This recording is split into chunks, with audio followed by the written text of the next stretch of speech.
আলহামদুলিল্লাহ, যাবতীয় প্রশংসা একমাত্র আল্লাহ রাব্বুল আলামিনের জন্য। অতঃপর সালাত এবং সালাম নাজিল হোক সর্বশ্রেষ্ঠ নবী এবং রাসূল মুহাম্মদ সাল্লাল্লাহু আলাইহি ওয়াসাল্লামের উপর। আল্লাহুম্মা সাল্লি ওয়া সাল্লিম আলাইহি।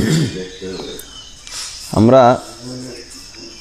আলোচনা করছিলাম যে কুরবানি সংক্রান্ত বিভিন্ন মাসআলা।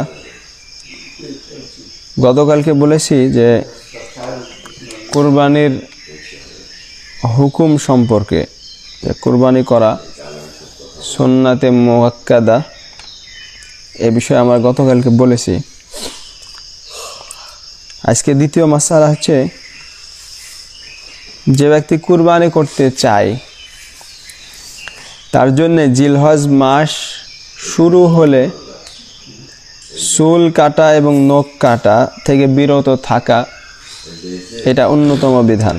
এই সম্পর্কে সহিহ মুসলিমের হাদিস উম্মু সালামা রাদিয়াল্লাহু তাআলা আনহা থেকে বর্ণিত, রাসূলুল্লাহ সাল্লাল্লাহু আলাইহি সাল্লাম বলেছেন, মান কানা লাহু যাবহুন ইয়াযবাহুহু ফাইযা উহিল্লা হিলালু যিল হিজ্জা ফালা ইয়াখুযান্না মিন শা'রিহি ওয়ালা মিন আযফারিহি শাইয়ান হাত্তা ইউদাহিয়া। যে ব্যক্তি কুরবানি জবাই করার মতো পশু আছে, তো যখন জিলহজের চাঁদ উঠবে সে যেন তার নখ এবং চুল স্পর্শ না করে, মানে না কাটে, যতক্ষণ না কুরবানি করে। তো এই সম্পর্কে ওলামাদের মধ্যে মতভেদ আছে যে কুরবানির পশু জবাই করার আগে নখ চুল কাটা, এটা এর বিধান কি, এটা কি হারাম নাকি মাকরুহ? এ বিষয়ে ইমাম নাওয়াবী রাহিমাহুল্লাহ তার শারহুল মুহাজ্জাব কিতাবে উনি বলছেন যে মাযহাবুনা আন্না ইজালাত আশ-শা'রি ওয়াজ-যুফর লিমান আরাদা আত-তাদহিয়া মাকরুহুন কারাহাতান তানজিহ হাত্তা ইউদাহিয়া। যে আমাদের মাযহাব হচ্ছে চুল কাটা এবং নখ কাটা, যে ব্যক্তি কুরবানি করতে চায় তার জন্য এটা হচ্ছে মাকরুহ তানজিহ তার কাছে, হাত্তা ইউদাহিয়া, যতক্ষণ না কুরবানি করে। আর ইমাম মালিক ও আবু হানিফা রাহিমাহুল্লাহর মতে মাকরুহ নয়। আর সাঈদ ইবনুল মুসাইয়িব, রাবিআ, আহমদ, ইসহাক, দাউদ রাহিমাহুল্লাহ তাদের মতে কুরবানি করা পর্যন্ত জিলহজ মাস শুরু হলে কুরবানি করার আগে নখ চুল কাটা হচ্ছে হারাম। আর এটাই হচ্ছে সহিহ। যে ব্যক্তি কুরবানি করতে চায়, জিলহজ মাস শুরু হলে তার জন্য নখ কাটা চুল কাটা হচ্ছে হারাম। আর এই মতকে প্রাধান্য দিয়েছেন ইমাম সানআনী, ইমাম শাওকানি, এই যুগে শেখ মুকবিল রাহিমাহুল্লাহ এবং ইবনে উসাইমিন রাহিমাহুল্লাহ, তাদের মতে নখ চুল কাটা হচ্ছে হারাম। পরের মাসালা হচ্ছে কুরবানি পশু সুন্দর হওয়া এবং মোটা তাজা হওয়া, এটা হচ্ছে মুস্তাহাব, ভালো।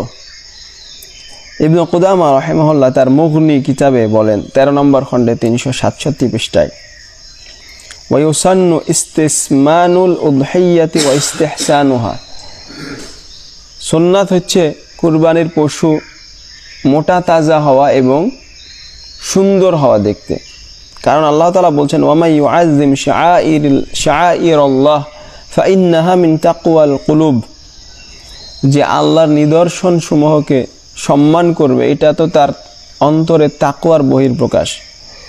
ইবনু আব্বাস রাদিয়াল্লাহু তাআলা আনহুমা বলেন, এখানে শাআইরুল্লাহ বলতে, ইউআযযিম শাআইরাল্লাহ বলতে উদ্দেশ্য হচ্ছে তাযীমুহা, ইস্তিসমানুহা ওয়া ইস্তিআযামুহা ওয়া ইস্তিহসানুহা। আল্লাহর নিদর্শন সমূহকে সম্মান করা, এর উদ্দেশ্য হলো কুরবানির পশু সুন্দর হবে, মোটা তাজা হবে, এই ধরনের পশু হতে হবে। কারণ লিআন্না যালিকা আ'যামু লিআজরিহা ওয়া আকসারু লিনাফঈহা। কারণ পশু যত বড় হবে, মোটা তাজা হবে, তাতে প্রতিদান নেকি বেশি হবে এবং এতে উপকারিতাও বেশি পাওয়া যাবে। তো এই জন্য চেষ্টা করতে হবে যে কুরবানির পশু মোটা তাজা হয় এবং দেখতে সুন্দর হয়। আচ্ছা, কুরবানি করার সময় কখন, শুরু কখন আর শেষ কখন? একদল আলেমের মতে কুরবানি করার সময় শুরু হয়